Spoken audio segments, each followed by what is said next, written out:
Give us any chance, we'll take it. Read us any rule, we'll break it.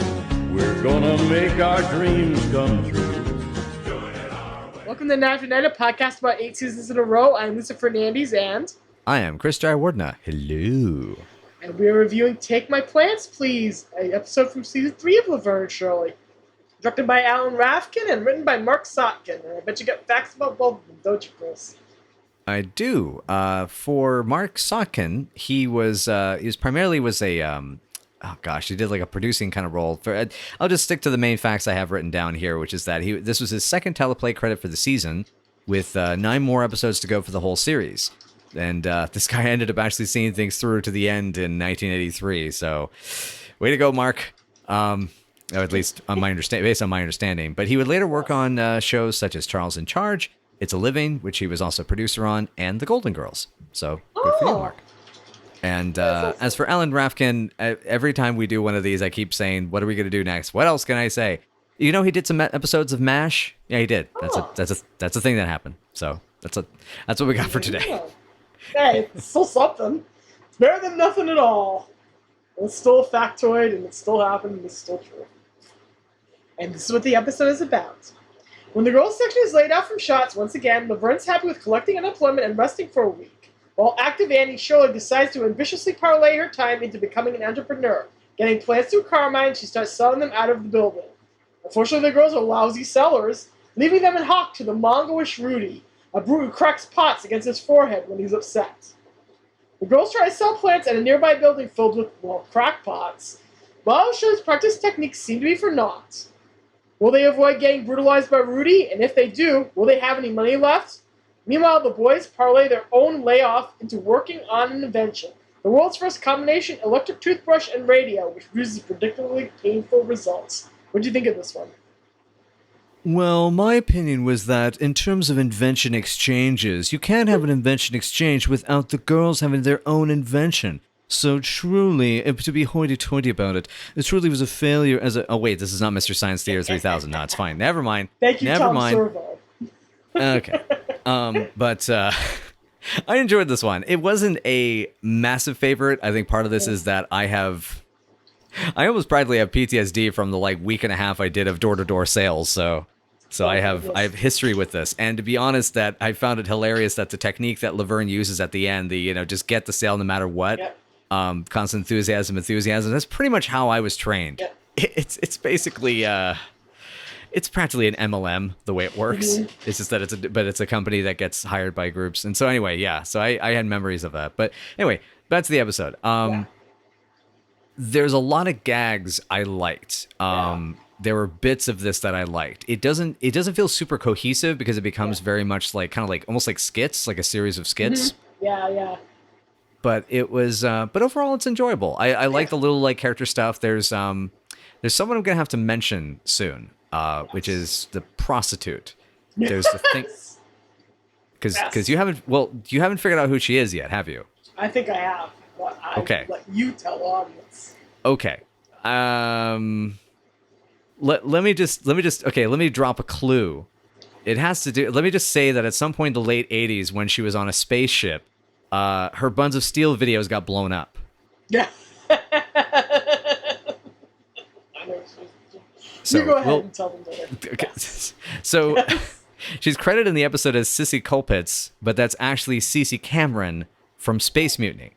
Yeah. That's part of the reason I wanted to make an MC3K reference. That's Mrs. Reb Brown, basically. Yes. She's a badass. I mean, she did a great job of that movie in her own way. Oh, yeah. And the two of them are still happily married. Go down. To this day, yeah. You can find a picture from 2010 of them at the premiere for Captain America, The First Avenger, because Reb was in an old Captain America movie. Yeah. Super cute. They seem perfectly happy, and go them. That's what I think of whenever I see them. She is amazing in that part. She is having a heck of a time just playing this tart, who is a prostitute and a day prostitute, working out of her apartments with these total strangers, and Laverne's horrified for once. For once, she's confronted with sex, and it's not exactly thrilling. It's just oh my god, wow. Mm-hmm. Which is really good. She makes friends fast. Yeah, she makes friends fast. God. I love everything about the opening scene. The opening scene is great in this episode. Yes. Yeah. Where Shirley's just railing against the Braves. Yes, go ahead. I was just gonna say it's a perfect opening. It's one of the Yes. most perfect openings I've seen in the season, to be honest. Yeah. I love Shirley raving against the Braves. Why don't they lay off the Braves? They can't lay off the whole baseball team. It's our American heritage. Just, and then the boys come in with their announcement that they're gonna create this great invention, and the girls just like roll their eyes at them, and then they go into their lockers, and Laverne has a stuffed puppy, Shirley has Boo Boo Kitty, and Lenny has Jeffrey. Yep. They all I love bring Jeffrey their- being in there. I love it's almost synchronized when they all pull those animals out too. Yeah. They bring their stuffed comfort animals to work with them, and that's adorable. It is. It really is. And then of course we've talked about it before. It finally happened. Thanks for the towel, Laverne. Yeah, and it's filthy.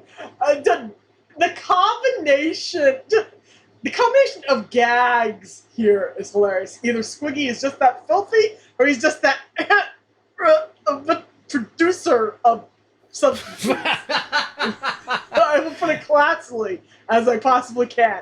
I'll put this with full class and elegance, and leave it that way. When my mother laughed, when my mother laughed at that bit, my response to her was, "Don't ask." Don't ask, yeah. Don't ask. That's another don't ask gag. That's another don't think about it too hard gag. Yep. As Michael said, they got a lot of crap under the radar when it came to bathroom humor. And this is an example, but jeez.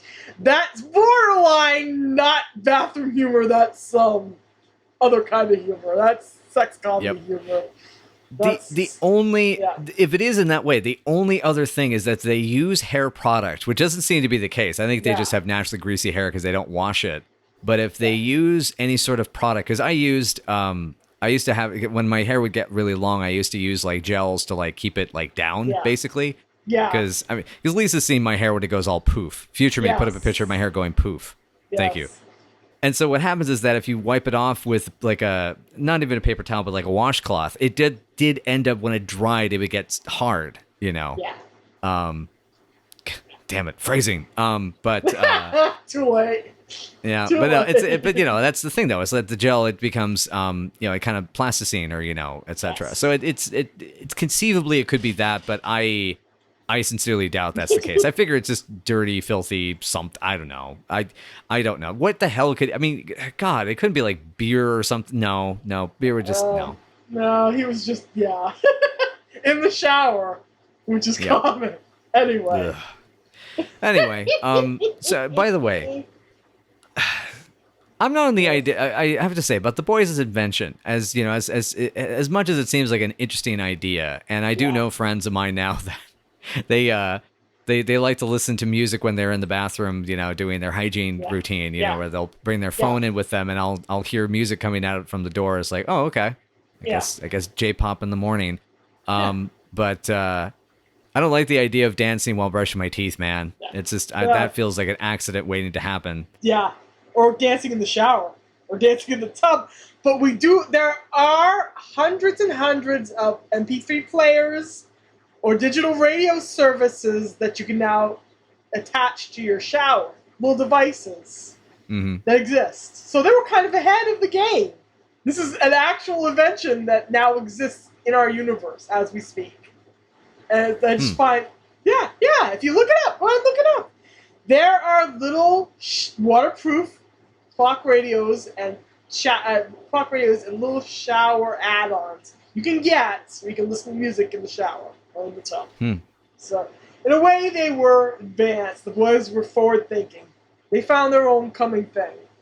I'm just trying to imagine them trying to be, use what they have, and so they try to make it a mold-powered device. So you somehow find a way to synthesize the mold into a Duracell battery, and then that's how you power the device. They would do that. They would do that. Let's be real. The boys are that smart. In their own way. In their own gross way, the boys have their own kind of intelligence. Squiggy's ambitious, and he knows how to take scrap parts of things and paste them together, and Lenny has a high emotional IQ, so They have their own That's true. Good point. talents. They have their own talents, so I bet you they could actually do that and be successful. But not in this case, where they almost electrocute Lenny to death at the end of the episode. Yeah. Well, He and not almost just him. dies. Because then they all get a grab of him until the point Yeah. that even Squiggy grabs I think Shirley or Shirley. Carmine's leg, and Yeah. even he's getting zapped. Yeah, exactly. Just gotta hope that it's sending out enough juice that the battery runs dead fast enough. Yeah. Well, everyone's alive in the next episode, so I'm guessing the battery ran unless out. unless it's like a Space Dandy issue, because that's the thing that always tripped me up when I first started watching Space Dandy is they all die at the end of the first episode. Yeah. And then it Yeah. comes back next week and it's like, Yeah. what happened? Whatever. Yeah. Let's move on. Yeah. Lenny has fallen off the roof multiple times, as we've addressed. He's, been run over by cars. So, getting electrocuted is kind of nothing to him, in a way. And then they found out he has taken shock treatments. So, That's right. that's a good thing, too. So, to him, it's not a big deal.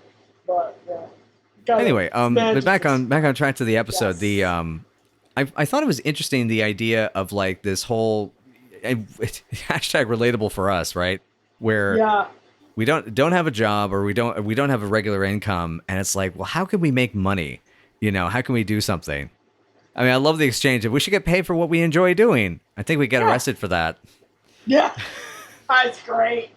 That's great. That was great. There's a bunch of really great little gags leading into the discovery that Shirley had bought a bunch of plants and was planning on selling these plants. Like, Carmine died. No, I was there at the nursery with him. Carmine's having a baby? No, he has a friend who has a plant nursery. This is our new business. Yep. A lot of great little moments there. The idea that, of course, Shirley is the most ambitious person in the room. Of course, she thinks this is a great idea. Of course, she thinks they're going to make money. Mm-hmm. And of course, she thinks that they're going to be successful and manage to float this over into something great. Mm-hmm. And they do not. Mm-mm. It's another one of her lead balloons. Yep. Poor Laverne's like, I told you, but it doesn't matter. We still tried. That's the continuing theme of the show. It doesn't matter, we tried. Well, what I also love at the end, I mean, this is something that I appreciate this message. Let me see if I can get the... There we go. The lesson learned, it's sort of like you, and especially I feel this is kind of cool as we've talked about, how there are these progressive and feminist messages that have, run through the show, even though despite the fact that it can get so, this episode has a domestic violence, gag in the middle that is that at least it pays off well. But Yeesh. it's still yeesh. You're not enslaved to the grind. You don't have to remain a certain way. I'd love Shirley's takeaway isn't that, I failed or I did it. I can make it. She can. Yes. And I felt was really significant. In the end, she does not have to say within her social class. She is not glued to being a working class woman. She's not glued to being blue collar. Mm-hmm. That's been her theme throughout the show. This is her character beat, and it will continue to be a thing for her as she gets older, as the series progresses. But this is just one more example of her trying to be ambitious and trying to get along and trying to get more cash in her coffers and doing it through her own willpower and by her own gumption. Exactly. Unfortunately, it fails because she is not selling to the right people and she's not selling in the right place.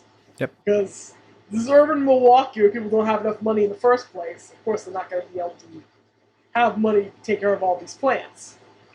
And it's also, I mean, when it comes to like the meat of the episode and them dealing with the different customers, I mean, obviously there's, know who your audience is. They find the one guy that likes plants and then do this good cop, bad cop. And it's like, he was totally cool for the 2-for-1. That's $4. That's a $4 sale down the toilet by overdoing it. Yeah. Baldy. Yeah. Oy.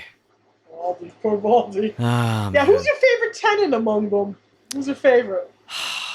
I think the Baldy guy was my favorite of all those different characters, and also I love Cece, the prostitute. The character has a name. I should look it up. I totally forgot to write that down. Dang it. It took me a second to figure it out. Keep talking. I'll find it. My note, by the way, about the plot resolution is Deus Ex Adultery. And so it is. Oh, that's well said. Yes. Deus Ex Adultery. Because that's what gets them out of the situation. You know, they had to do a little bribe work to get out of the situation. Yeah, it was Dolores was the name of CeCe Cameron's character. Dolores. Yeah. Yes. I love that ultimately Carmine is in hock to this dude as well. Yes. Because Carmine kind of vouched for Shirley, so now they get this double yoke on them. Mm-hmm. And they're trying like heck to make the money back just so Carmine won't get his butt beaten up. For people who are really into Carmine, he gets his shirt ripped off in this episode, so there's one of many times Eddie Mecca is shirtless in this show. So just enjoy it while you got it. I mean, to me, my note is, yay, Carmine got beat up. God, you hate him so much. You hate him so much. I'm so coming hilarious around. to I'm me. coming around. Okay. Man. I was gonna say that scene where the boys come in, the girls try to sell them plants is inspired. I loved all the dialogue in that one. I love Laverne convincing Lenny to get a plant and get a bigger one than Squiggy because they'll get taller women. Yes. Amazons. Yes. Amazons. Yes. Yes. And hey, he has a thing for tall women. That's interesting. Yeah. Yeah. She's only a tiny bit shorter than him, so there you go. Cough, cough, cough, cough, cough. 6 inches. The 6-inch height difference, apparently. Mm-hmm. 6-inch height difference. Oh yeah. Before I forget, by the way, I'm sorry to backtrack onto the CeCe Cameron thing, but my notes unfortunately tabbed over on this, so I didn't notice this on the page change. I got to undo pagination on this this file here. CeCe Cameron was also in Billy Jack. I believe that is the we're gonna come back to. Let me just drop Billy Jack. That's come up before. It's gonna come up. We'll come back to that. We'll come back to that at another episode. Yeah. But just I'm planting that there. It's a plant. We've had at least 4 people who worked on Billy Jack also work on Laverne and Shirley. Yeah, so. We're getting to that. Anyway, sorry about that. Yeah. Anyway, so we were saying, the selling the plants to the boys was amazing. Yeah. I also do love Rudy, the Candygram from Mongo type. Yeah. He sadly is not credited on IMDb or in the episode, so I don't know who that actor is. Me either. He just goes for the gusto. Mm-hmm. And he is just, you believe he's the kind of guy who would tear a mailbox apart with his teeth. Yes. You absolutely believe he's that kind of guy. He is. And the actor goes... He's truly not a regular size Rudy. Nope. I love that line, Carmine. I know it's Carmine. Yeah, it was Carmine had that line. Rudy ain't too crazy about the government. They deported his sister. Yeah. And geesh. He just sold this part very well. Very, very well. It's very good. I loved the line in the scene with the boys. What's about this tropical flora? Did you used to date her? No, that was Teresa DeFluca. Oh, God, that line. I love that. Beautiful. Beautiful. Chef's kiss. Oh, beautiful. By the way, speaking of also the actors and little bit parts, the John for the as in the Dolores is John, the man. Apparently that's a guy. The actor's name is Ralph James. Apparently he played a character named Orson on Mork and Mindy. Just thought I'd throw that out. Orson! Huh! Orson's a huge part of Mork and Mindy. Come in, Orson. That's Mork's boss, basically. He gives his reports to her every That's night. right. Yes. That's right. Mork calling Orson. Okay. Come in, Orson. Yeah, that's Orson. He did all that voiceover work for all those years. Nice. Cool. Yeah. This is ultimately a story about Shirley's high hopes. Yeah. This is another one of her high hope episodes. She is going to completely get these plants sold and establish a business and become the neighborhood's florist. The flower lady of the area. And, then when everything flops and they barely make their money back, they make like $5 plus the unemployment check they get. I think it was an unemployment check, right? Yep. Yeah. So thereabouts. Yeah, it's like a $5 difference. Yeah, $5 difference. She tells Laverne that they should get a bunch of pine trees and start growing them for the Christmas season. You have a new roommate. By Christmas time, you'll have a new roommate. And that kind of derails the train and lands the balloon. I mean, I like Cheryl, sorry, Shirley, but she's no Aerith Gainsborough, so No. sorry. It's nerd. Sorry, yeah, Nerd. She's pretty.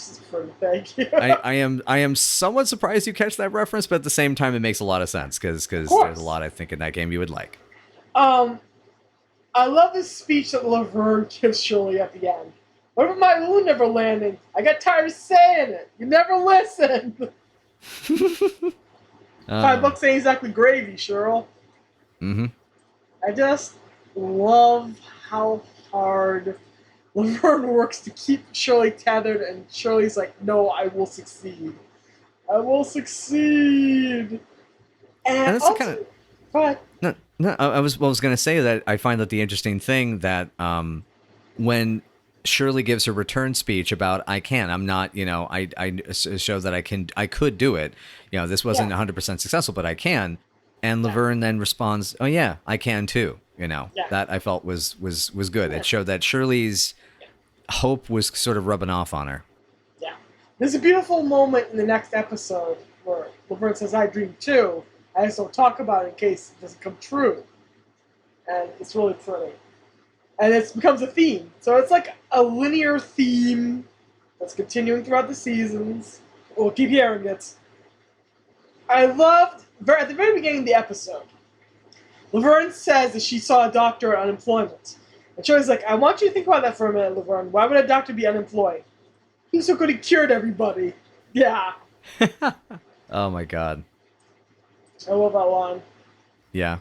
And then, I remember you commented, I have a note here, you commented on Shirley's smug face. Yes, her little smug face. I love her smug face in this episode. She has several different smug faces, and that tickle seemed perfect. And she's like, I know I'm right. And Laverne's like, I know. There's also a great hello gag here. Nothing so despicable as this place. Hello. It's good. Right when the boys come in. Perfect. It's perfect. Yeah, it's a I think kind of, as we seem to be kind of winding down, for the episode. Oh, wait, hang on, hold up. One thing I just want to mention. This is an interesting thing about, them being tied to the business, and them, I think an interesting example of Vern still being like, I don't want to, I just want to take the unemployment and, just go on.